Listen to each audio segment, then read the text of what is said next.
I began my engineering career in a world of hand calculations, paper plans, field notebooks, telephone calls, and decisions that sometimes took days to develop and years to fully understand. And I am beginning mine in a world where artificial intelligence can produce a draft, compare large amounts of information, and suggest possible answers in seconds. We entered engineering through very different doors. But we inherited the same responsibility. To protect the people who rely on what engineers plan, design, build, operate, and maintain. That shared responsibility is why this conversation matters now. Ray, we both graduated from Arizona State University with engineering degrees. But the profession waiting for me is not the profession that was waiting for you. That is true. And I should not pretend that my experience gives me a complete map of your future. Experience gives me context. It gives me memories of decisions, consequences, failures, recoveries, and lessons that were expensive to learn. But it does not make me automatically right. And being comfortable with new technology does not make me automatically ready to exercise professional judgment. Exactly. We both bring something valuable. We also both have limitations. That is a good place to begin. What was expected of a young engineer when you started? To observe carefully, learn standards, check calculations, visit the field, listen to inspectors, operators, maintenance crews, residents, contractors, and senior engineers.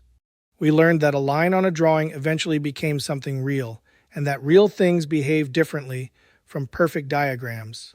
My generation will still need those lessons. But we may also be expected to work with digital models, automated analysis, sensor data, remote collaboration, cybersecurity requirements, climate uncertainty, and AI-assisted tools from the beginning. We may be asked to produce more, learn faster, and make sense of more information than previous generations could access. Access to more information is an advantage. Knowing which information deserves trust is judgment. AI can help an early career engineer summarize documents, identify patterns, compare alternatives, organize records, generate preliminary language, and explore questions we might not have considered. That can accelerate learning. But the same system can also produce an answer that sounds confident and is incomplete, unsupported, or wrong. Every major engineering tool has brought capability and risk. What is different about artificial intelligence is its speed, reach, apparent confidence, and ability to influence work before people fully understand its limitations. My concern is not only whether AI will replace certain tasks, it is whether it could remove some of the basic work through which young engineers traditionally develop judgment.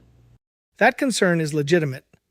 If AI performs every first calculation, first comparison, first draft, and first review, a young engineer may appear productive without developing the understanding beneath the work. So AI should not eliminate apprenticeship. It should strengthen apprenticeship. A good mentor can ask a young engineer to solve the problem, use AI as a second perspective, compare the two approaches, identify the differences, verify the evidence, and explain the final decision. That builds judgment instead of bypassing it. What does your generation need to transfer before that opportunity is lost? Not simply stories about how we used to do things. We need to transfer why standards exist, what happened when systems failed, how decisions were made under uncertainty, how field conditions changed a design, how public concerns affected a project, how institutional knowledge prevented repeated mistakes. We also need to explain the consequences of decisions that may not appear in a calculation. And younger engineers should be allowed to question whether an old procedure still serves its original purpose. Absolutely. Respect does not require silence. A senior engineer who cannot explain a decision should be willing to examine it again. And a young engineer who proposes a new approach should be prepared to demonstrate that it is reliable, ethical, and appropriate for the actual situation. That is professional dialogue, not generational conflict. When AI contributes to engineering work, what does meaningful human control actually require? First, competence. The responsible person must understand the engineering subject and the limitations of the system being used. Second, information. The reviewer must be able to examine the evidence, assumptions, uncertainty, source records, and competing alternatives. Third, authority. The human must be able to modify, reject, escalate, or stop the recommendation. Fourth, capacity. The reviewer must have enough time, attention, resources, and organizational support to conduct a real review, not simply approve an AI result under schedule pressure. And fifth, accountability. A named human remains responsible for the accepted decision and its consequences. The system may help, but it cannot accept professional responsibility. It cannot hold a license, assume responsible charge, understand a community's trust, or answer for a failure. The agents help. The engineer decides. My generation needs to hear a warning. Years of experience do not eliminate the need to remain current. An engineer who stops learning can become highly experienced in conditions that no longer exist. And my generation needs to hear one too. Technological fluency is not the same as engineering competence. Being able to operate a powerful system does not mean we understand the technical, legal, ethical, and human consequences of its output. That is fair, We should not dismiss experience as resistance.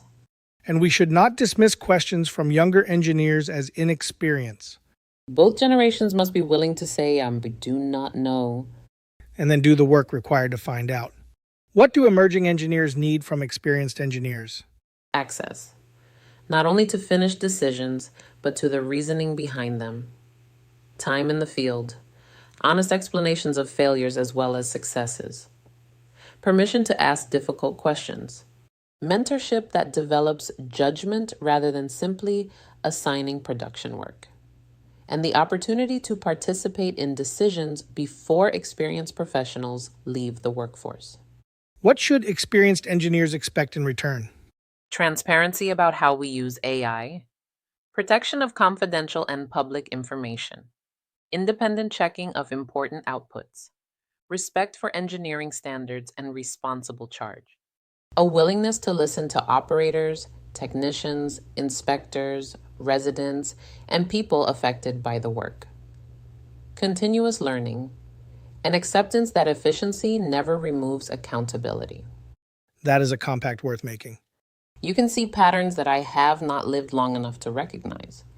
You may see possibilities that my generation is too accustomed to existing systems to notice. You remember why safeguards were created. You may help redesign safeguards for technology that did not exist when they were written. You know that public trust can take decades to earn and one bad decision to damage. And you understand that the public will increasingly expect engineers to explain not only what decision was made, but how data and artificial intelligence influenced it. Neither perspective is sufficient by itself. Together, they may be exactly what the profession needs. I once thought succession meant passing knowledge from one generation to the next. Now it may mean something more.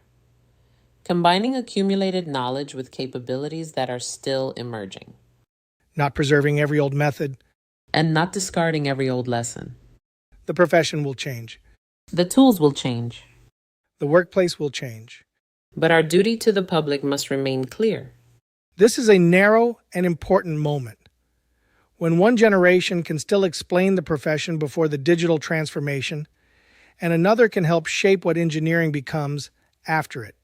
Here is our invitation to engineering organizations. Intentionally pair an experienced professional with an emerging engineer. Then ask 3 questions. What knowledge must be preserved? What practices must change? And where must qualified human judgment remain decisive? Do not wait until retirement announcements, project emergencies, or technological failures force the conversation. The future of engineering will not simply be handed from one generation to another.